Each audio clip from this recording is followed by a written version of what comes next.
In order to provide some background, my mother-in-law is the type of person who enjoys flaunting even the smallest achievements in the most extravagant manner. Despite lacking any sophistication in her own life, she goes out of her way to pretend that she is the talk of our society. One glaring example of her absurd behavior is the monthly club party she hosts. To clarify, there is no actual club. She merely invites her friends and coworkers for an evening gathering because they share the same profession.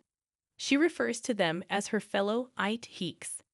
This peculiar ritual has been ongoing for quite some time. During these gatherings, all they do is brag about their accomplishments and achievements from the past month. Given the context, you can imagine how eager my mother-in-law was to announce that my grandfather had arranged a destination wedding for me, complete with a 6-day stay package. This was his generous gift to me, as I had shared my dream wedding plans with him on numerous occasions. Considering my limited budget and the size of the venue, I had meticulously curated a guest list. My husband and I had discussed the situation beforehand, and both agreed to prioritize our guests.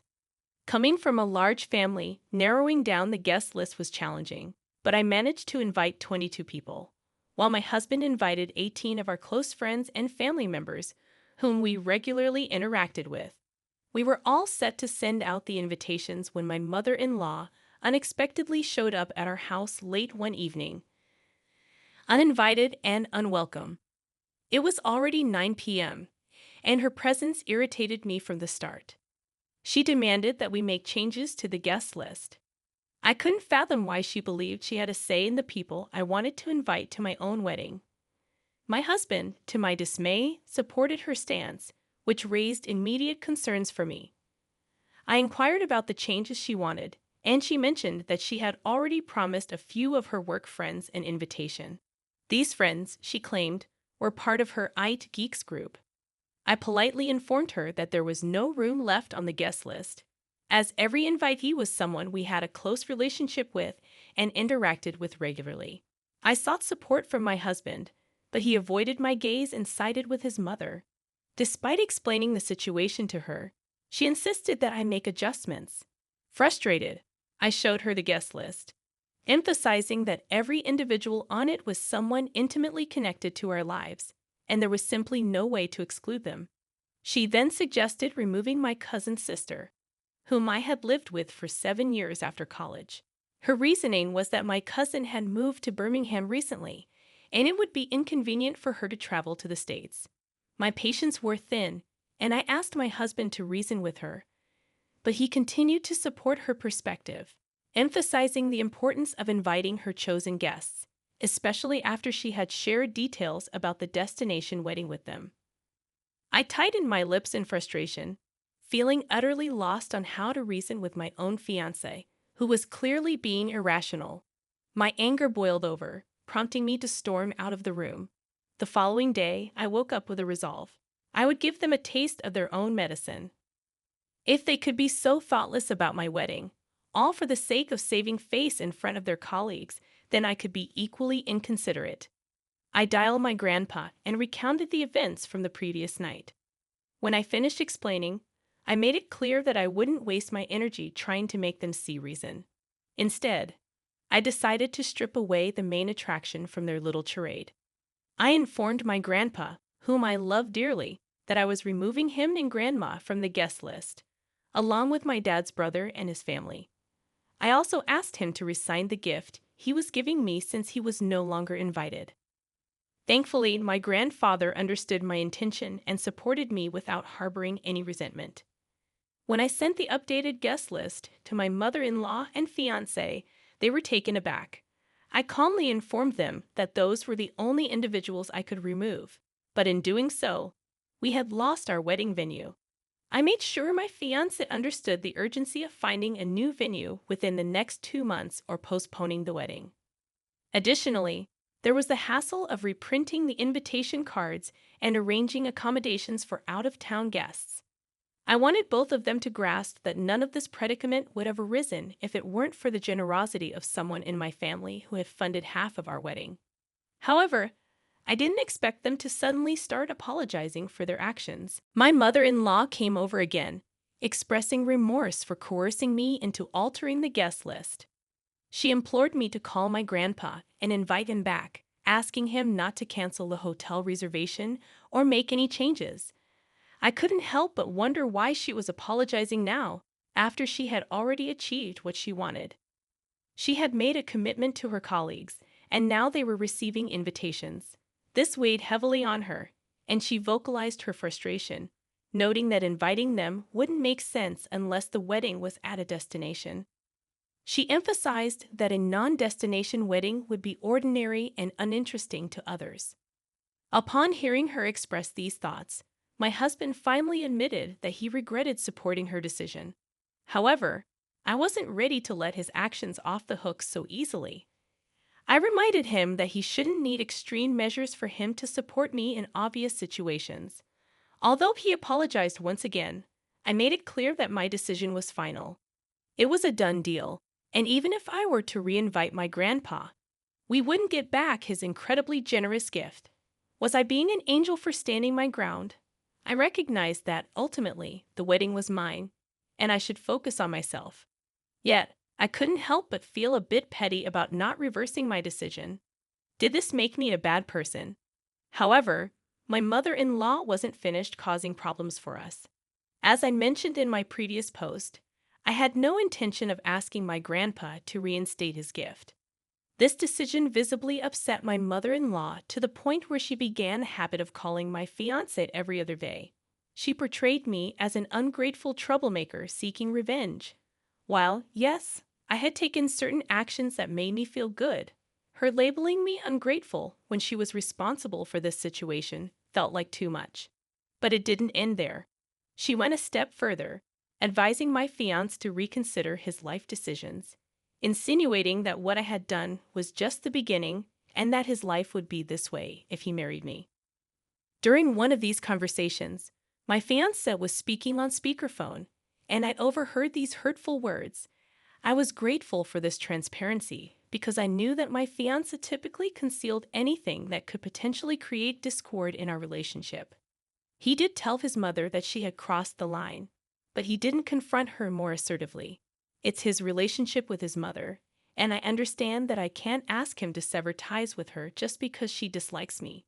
However, I am aware that if her interference continues, I might reach a breaking point, as I can't imagine enduring this for the rest of my life. Today, I had a heart-to-heart with my grandpa, sharing the news about the new wedding venue we had secured. While it didn't align with the vision I cherished my whole life, it was still a beautiful place, and I found happiness in it. I reassured him that he was invited again, and his laughter warmed my heart. My gratitude and love for him overwhelmed me. He had consistently supported me in everything I did, and he continued to do so now. Confronting my husband about my mother-in-law's escalating behavior became necessary. Our conversation delved into the awkwardness certain situations had created and the pain they had caused. In the end, my husband promised to address the issue with his mother and clarify her role in our lives. I hoped for a smooth journey forward, devoid of any more drama. Finally, the wedding day arrived, and I am now officially married. Despite the unexpected turns, the wedding was a thing of beauty, and my happiness knew no bounds. I couldn't help but smile when I noticed my mother-in-law sulking in a corner with her work friends, whom she had invited. In a surprising turn of events, my grandpa gifted us a house as a wedding present, a joint gesture from him and my uncles. In the grand scheme of things, I am just thrilled to embark on this new chapter of my life with my husband. I wanted to share this update with all of you who have been a part of this journey in your own way. It infuriates me when people believe they have the audacity to dictate how someone should get married or whom they should invite. It's high time someone reminded your mother-in-law that her time to influence these decisions is over. If she wants to flaunt, she can plan her own event in the future. You should firmly tell her to back off and leave you in peace. Are you absolutely certain about marrying that guy? Anyone with an ounce of insight would have seen through the manipulative game your mother-in-law was playing, and yet he supported her. You're not clueless. but perhaps you should scrutinize your life choices more closely. On a personal note, I live in Queensland while my family resides in New South Wales. Recently, my parents and my 27-year-old sister decided to invite themselves to my house for a week-long holiday after their cruise got canceled. Frankly, I wasn't thrilled about them staying for such an extended period, especially considering I'm pregnant and already juggling the responsibilities of caring for a 2-year-old. To complicate matters, our house isn't spacious enough to accommodate multiple guests. I have only one spare queen-size bed, which my parents were occupying. My sister, however, opted to sleep on my couch. She could have shared my bed with me since my husband is away for work, but her snoring and my constant nudges to roll over didn't make it a viable option. After 2 days of their stay, during dinner on the second night, my dad dropped a bombshell. He casually mentioned that they had invited my sister's boyfriend of just 5 weeks to fly up and stay with us for the entire weekend. He had already booked a ticket and would be arriving on Friday morning at 9 a.m. I had never met my sister's boyfriend. After all, he had only been part of the family for 5 weeks. What infuriated me was that no one bothered to consult me beforehand. Moreover, I didn't have the space for him to stay comfortably. He would have had to sleep on my couch, and my sister would either need to share the couch or my bed with him. The idea of a stranger sleeping in my house while my 2-year-old son was in his own room was unsettling. In sheer frustration, I called my husband, and together we decided to firmly refuse the arrangement. We believed their behavior in inviting a stranger into our home was completely unacceptable. When I called my sister to communicate our decision while I was at work, my mother exploded in anger. She berated me, questioning my judgment and accusing me of doubting their ability to judge someone's character. According to her, they wouldn't invite someone into our house who couldn't be trusted, even though they had met him fewer than 10 times. Eventually, they hung up on me, hastily packed their belongings, and left my house. Later, they sent me a text message claiming that my husband had manipulated my thoughts against them, and that they were leaving not because they were wrong, but because I had been an inhospitable host. According to them, I had become a terrible person since being with my husband for the past 10 years. 3 days passed, and they attempted to call me, acting as if nothing had transpired. Their inability to comprehend my reaction left me utterly baffled. I am left wondering if anyone can shed light on their perspective and help me make sense of this situation. Am I overreacting? I don't think so. I believe I was being a responsible parent, not an unreasonable person. I didn't invite them, and I certainly don't have a serial obligation to be a gracious host to a family that essentially invaded my home. To top it off, they invited a fourth person, a complete stranger, to stay without my knowledge or consent. Their entitlement is baffling. It's almost like they can't stand the fact that I've grown up and am making decisions without seeking their approval. This is the moment to establish boundaries. In my response, I made it clear that I'm not a terrible host because I didn't invite them in the first place. They invited themselves. I generously accommodated them despite the disruption to our usual routines. However, inviting another person into my home without my consent was completely unacceptable. Their tantrum when I refused to cave in and their subsequent decision to leave for alternative accommodation, all the while attacking my character, means there will be a new set of rules before I consider hosting them again. I won't be going to hang out with them after the immature behavior they displayed in my house. I've had enough of their inappropriate actions for now, and I've decided to limit my contact with them until I feel I can face them again. They crossed a line by inviting someone I've never met into my home without my approval. They didn't ask, they simply informed me that it was happening. The fact that they mentioned my seemingly good mood indicates they were aware it wasn't a good idea. They assumed I would be a pushover and allow it. I'm standing up for myself and the safety of my children, and I know I'm not in the wrong here. I'm a 33-year-old woman, currently 5 months pregnant, while my 35-year-old husband is away on a business trip, set to return next month. This is my first pregnancy, and recently, I've been required to continue working at the office.